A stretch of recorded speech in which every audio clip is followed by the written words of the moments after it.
First contact fallout. Captain Sarah Chen stood at the viewport of the ESS Resilient, watching the massive Galactic Council station grow larger against the backdrop of Saturn's rings. The metallic structure gleamed like a jewel, its crystalline spires and rotating segments reflecting sunlight in mesmerizing patterns. 6 months ago, humanity had discovered they weren't alone in the universe. Today, they would learn they weren't welcome. Another message from the Council. Captain, Lieutenant Rodriguez reported from his communications station. They're demanding we power down our shields and submit to their inspection protocols. Sarah's jaw tightened. The Resilient carried Earth's first diplomatic delegation to the Galactic Council, but something felt wrong.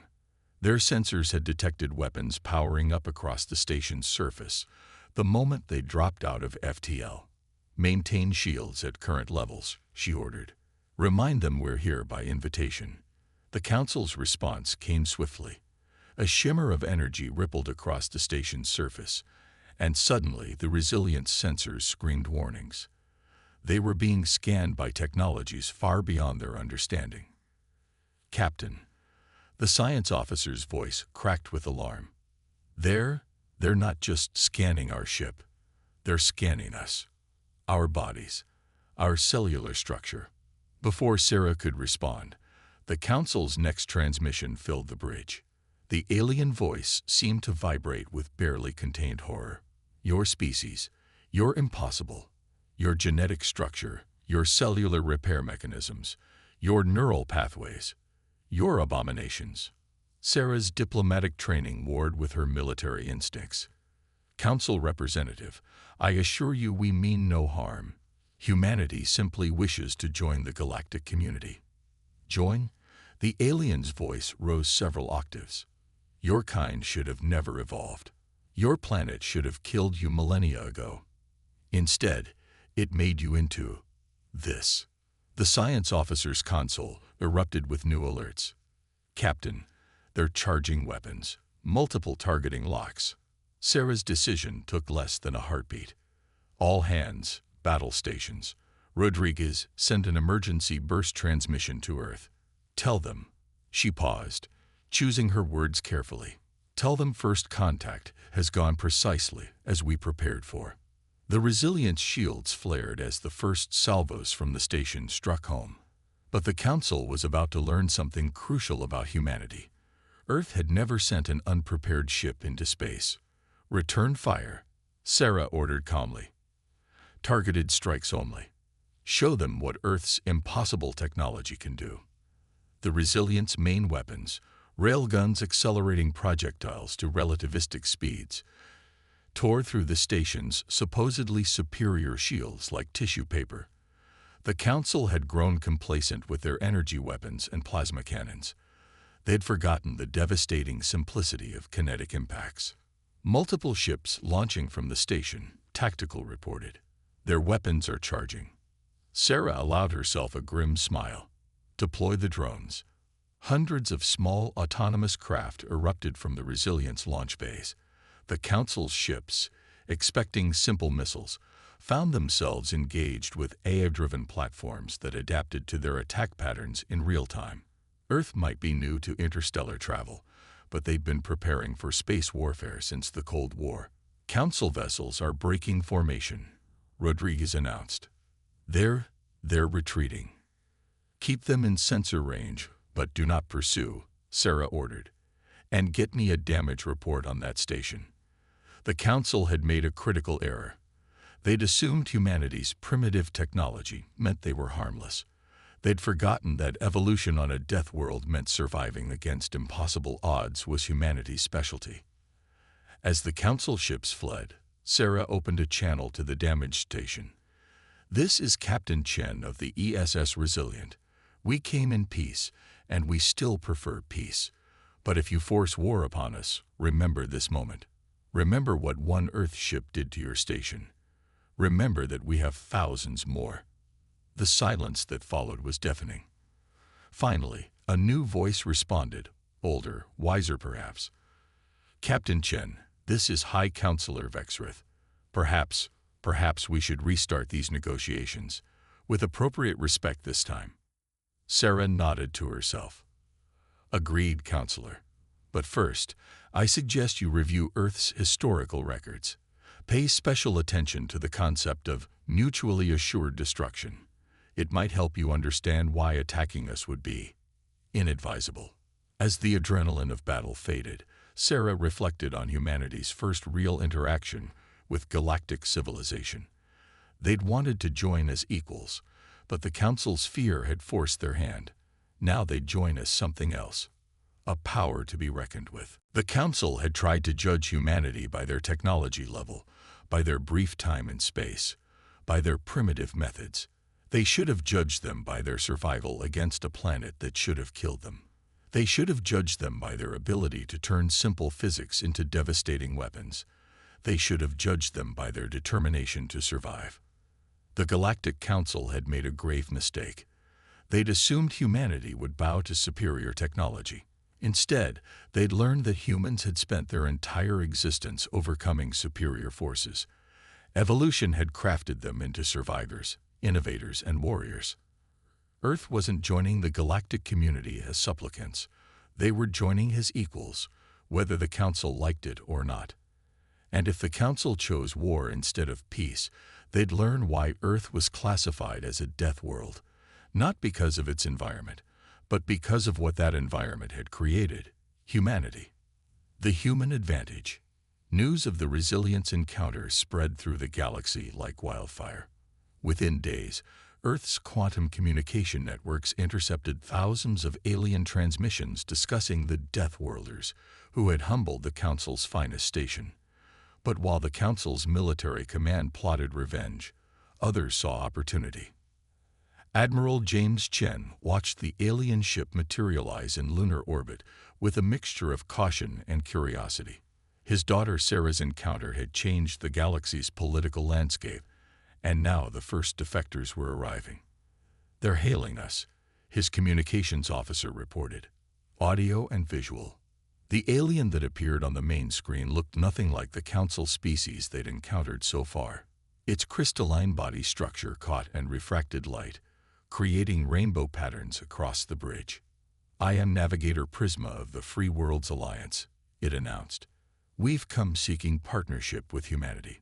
James raised an eyebrow. "The Free Worlds Alliance. We weren't aware of any organized opposition to the Council." "That's because the Council ensures such knowledge never spreads." Prisma's body flickered with internal light. "But we exist. We are the worlds who refuse to bow to Council dominance, the species they deemed too primitive or dangerous to join their perfect society. And now you want to work with us." James kept his voice neutral, but his mind raced with possibilities. "Your victory over the Council station proved what we've long suspected. Their technological superiority is a facade. They'd grown stagnant, relying on the same techniques and technologies for millennia." Before James could respond, alarms blared across the command center. "Multiple Council vessels detected," his tactical officer shouted. "They're emerging from FTL at the edge of the solar system." Prisma's crystalline form pulsed with urgent light. "They followed us. We led them right to you. I'm sorry. We thought we'd lost them in the Horsehead Nebula." James smiled grimly. "Don't apologize. We've been expecting them." He opened a channel to all Earth defense stations. "Operation Thunderbolt is now active. All units, execute your assigned protocols." The Council fleet, nearly 30 ships strong, moved into attack formation. Their energy weapons charged, their shields hummed with power, and their commanders likely felt confident in their overwhelming superiority. They never saw the mines. Earth had spent the last 6 months seeding the outer solar system with dormant weapons platforms disguised as debris. Now, at James's command, they awakened. Thousands of small autonomous units activated, each carrying a payload of advanced nanomaterials developed through decades of terrestrial warfare. The first Council ship died when these nanites ate through its shield generators. The second fell when its weapon systems unexpectedly overloaded. By the time they realized what was happening, 5 more ships had gone dark. Fascinating, Prisma observed, its crystalline body resonating with excitement. You've weaponized your industrial technology. The Council would never expect this. They think warfare requires dedicated military systems. Humanity learned long ago that anything can be a weapon, James replied, watching as the Council fleet fell into chaos. It's not about having the most advanced technology. It's about using what you have in ways your enemy won't expect. The remaining Council ships attempted to retreat, but Earth's defense grid was ready. Concentrated electromagnetic pulses, another primitive technology the Council had long abandoned, disabled their FTL drives. They were trapped. "This is Admiral Chen to all Council vessels," James broadcast on all frequencies. "Your ships are disabled, your weapons are useless, and you're about to learn why challenging humanity was a mistake.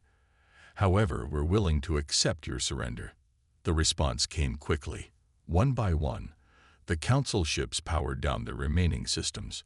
They had expected an easy victory over a primitive species. Instead, they'd fallen victim to humanity's greatest advantage: the ability to turn anything into a weapon of war. "Impressive," Prisma said, as Earth vessels moved to secure the surrendered Council ships. "The Free Worlds Alliance was right to seek you out. You understand what the Council has forgotten: that true advancement comes from innovation, not merely accumulating technology." James turned to the crystalline being. "Tell me more about this alliance. How many worlds? What resources do you have? And most importantly, what's your plan for dealing with the Council?" "We are 17 worlds strong," Prisma replied, its form shimmering with complex patterns, each bringing unique abilities and technologies the Council deemed too dangerous or too unpredictable to allow. "With Earth's help, we believe we can finally break their monopoly on interstellar civilization." As they discussed strategy, James couldn't help but appreciate the irony. The Council's attempt to intimidate Earth had instead given humanity powerful allies. Their fear of Earth's primitive technology had revealed their own technological stagnation. "Send word to your alliance," James said finally. "Tell them Earth accepts their partnership, and tell them to prepare for war. Not because we want it, but because the Council won't give us any choice." Prisma's crystalline form pulsed with agreement. "They won't expect us to strike first. They believe primitive species lack the courage for preemptive action." "Then they know nothing about humanity," James replied, already formulating plans. "We've spent our entire history preparing for wars we hoped would never come. Now that one has come, they'll learn why Earth's history books are filled with tales of smaller, primitive forces defeating supposedly superior enemies." The Council had feared humanity's potential. Now, with the Free Worlds Alliance at their side, that fear would become a self-fulfilling prophecy. Earth wasn't just fighting for its own survival anymore. They were fighting to reshape the galaxy. Breaking point. The asteroid belt between Mars and Jupiter had become a war zone. Captain Sarah Chen watched from the Resilience Bridge as hundreds of ships engaged in the largest space battle humanity had ever witnessed. The combined forces of Earth and the Free Worlds Alliance faced off against the Council's main fleet, and the void blazed with weapons fire. "Alliance ships are holding formation," Lieutenant Rodriguez reported. "The crystalline vessels are drawing most of the Council's fire." Sarah nodded. Prisma's people had proven invaluable allies, their crystalline ships naturally resistant to the Council's energy weapons. But it was Earth's contribution to the Alliance that had truly changed the nature of space warfare. "Launch the next wave of hunter-killers," she ordered. The automated drones, barely larger than missiles, carried Earth's latest innovation: quantum-entangled targeting systems that made them virtually impossible to jam or deceive. The Council had never encountered anything like them. Their ships, relying on shields designed to stop energy weapons and kinetic projectiles, found themselves being systematically dismantled by swarms of adaptive machines that learned from each destroyed unit. "Captain," her tactical officer called out, "we're detecting unusual energy signatures from the Council flagship. They're charging something big." Before Sarah could respond, space itself seemed to twist. A massive burst of gravitational energy erupted from the Council vessel, creating a localized distortion that began pulling everything toward it. "They've deployed a singularity weapon." Prisma's voice came through the command channel. "This is their ultimate technology, one they've forbidden all other races from developing." Sarah's mind raced. The gravitational weapon was drawing in ships from both sides, threatening to crush them. But something about the physics nagged at her consciousness. "Rodriguez, get me Admiral Chen." "I have an idea." Her father's face appeared on the command screen moments later. "Make it quick, Sarah. We're losing ships." "The singularity weapon," she said, speaking rapidly. "It's artificial gravity taken to the extreme. But they're using it wrong. They're thinking like aliens, not humans."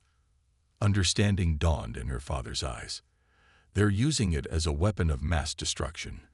But you're thinking of something else." "Exactly." Sarah's fingers flew over her tactical console. Humanity's first experiments with artificial gravity weren't about creating it. They were about manipulating existing gravitational fields. We learned to surf gravity waves before we learned to make them. Admiral Chen smiled grimly. "Broadcast the calculations to all Earth ships. Let's show the Council why they should have studied human history more carefully." Sarah transmitted the data, and Earth's fleet began to move in perfect synchronization. Rather than fighting the gravitational pull, they used it, converting their ships' kinetic energy into slingshot trajectories that sent them hurtling toward the Council fleet at relativistic speeds. "Impact in 3 seconds," Rodriguez announced. 2, 1. The Council never saw it coming. Their own weapon had turned their attackers into projectiles moving at significant fractions of light speed. When the Earth ships fired their railguns at the moment of closest approach, the combined velocity made the impacts devastating.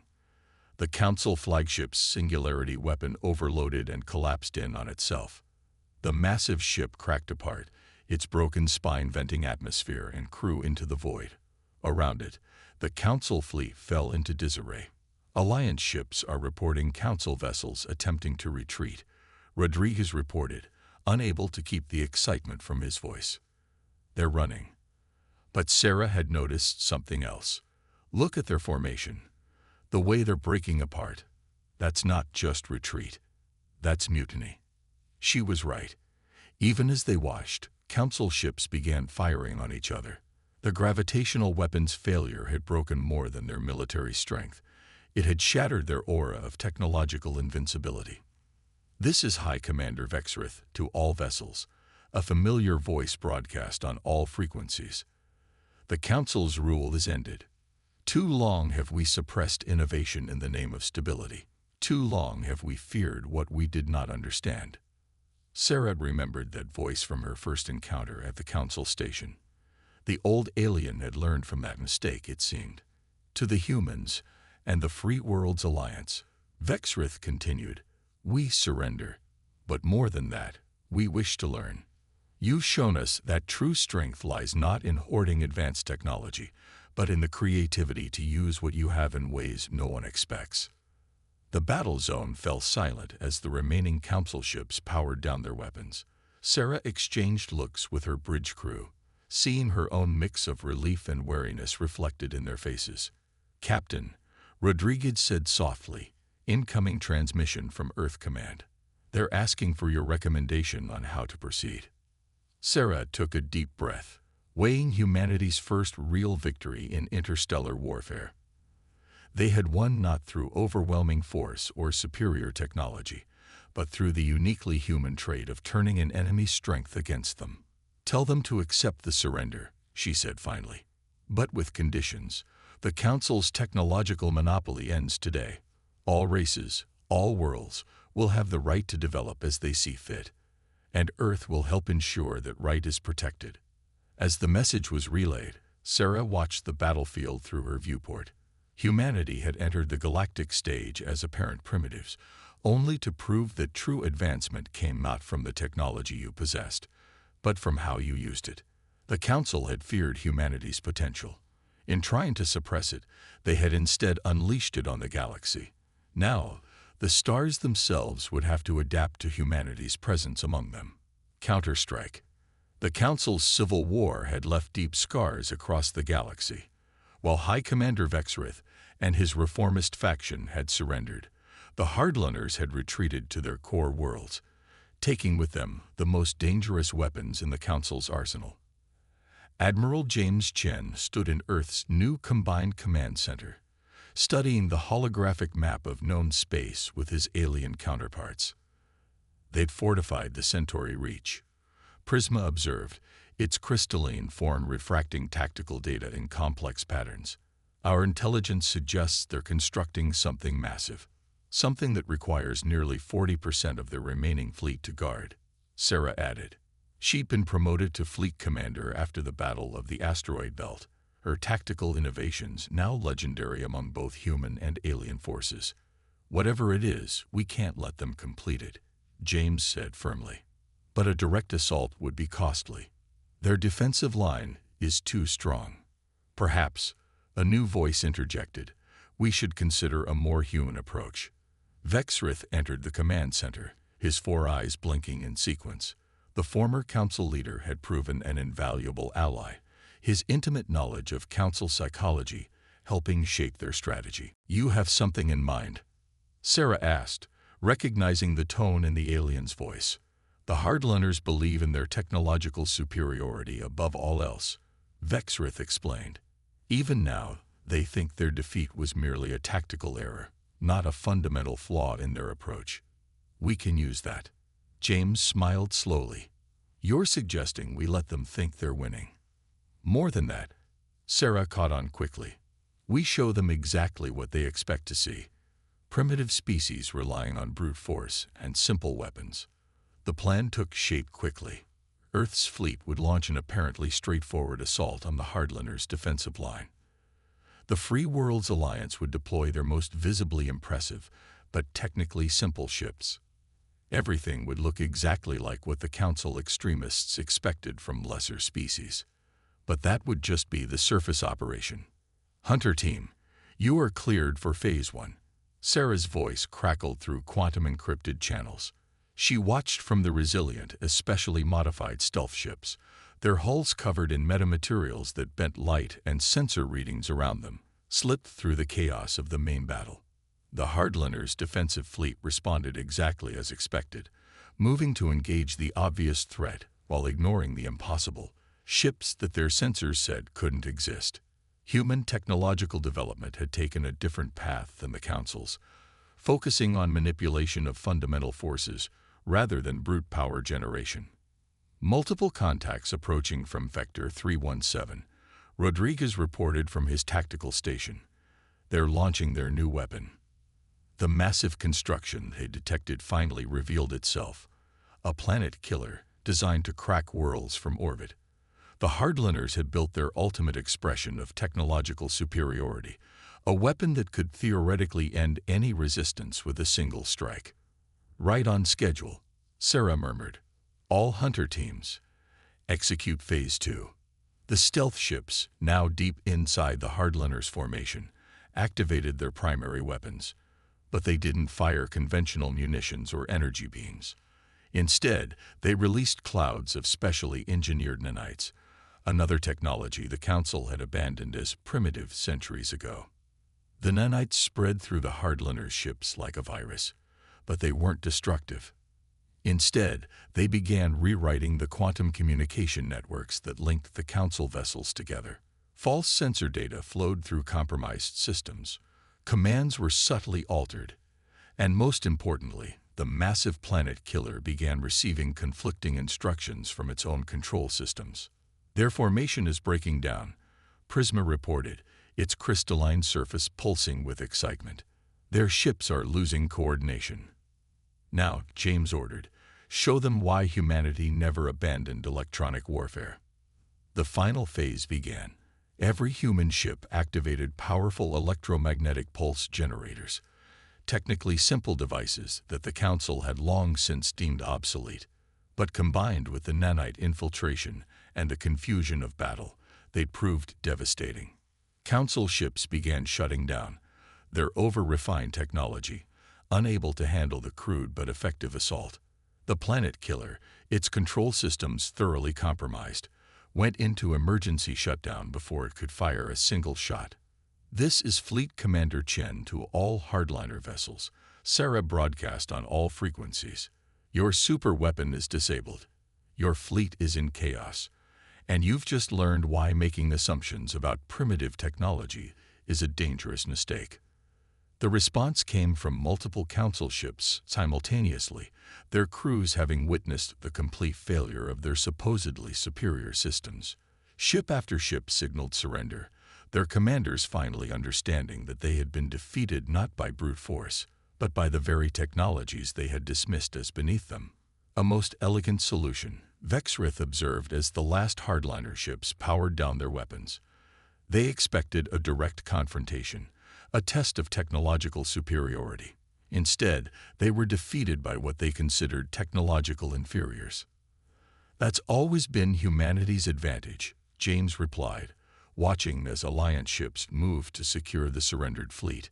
"We never stopped developing any technology, no matter how simple it seemed. Everything has potential if you're creative enough to see it." As the battle concluded, Sarah reflected on how far they'd come. Humanity had entered galactic society as apparent primitives, only to prove that true advancement came not from abandoning old technologies, but from finding new ways to use them. The galaxy would never be the same. The age of council technological supremacy was over, replaced by something far more interesting, an era where innovation and creativity would matter more than the mere accumulation of advanced technology. New Dawn. The grand chamber of the newly established Galactic Congress stretched across what was once the Council's most sacred hall. The old hierarchical arrangement had been replaced by a circular design where all species sat as equals. Captain Sarah Chen, now Ambassador Chen, stood at the central podium, looking out at the assembled representatives of over 100 worlds. "1 year ago," she began, her voice carrying to every corner of the chamber, "humanity entered this galaxy as strangers. The old council saw us as primitives, dangers to their ordered universe. They weren't entirely wrong." Murmurs rippled through the assembly. Crystalline beings shimmered with interest, energy forms pulsed with attention, and biological entities of all descriptions leaned forward to listen. "We were dangerous," Sarah continued, "not because of our technology, but because of our ideas. We brought with us something the Council had forgotten over their millennia of rule, the understanding that progress isn't a linear path. That yesterday's discarded theory might be tomorrow's breakthrough." High Commander Vexrith, now serving as the Congress's first security coordinator, nodded in agreement. His own journey from council hardliner to reform advocate had become legendary.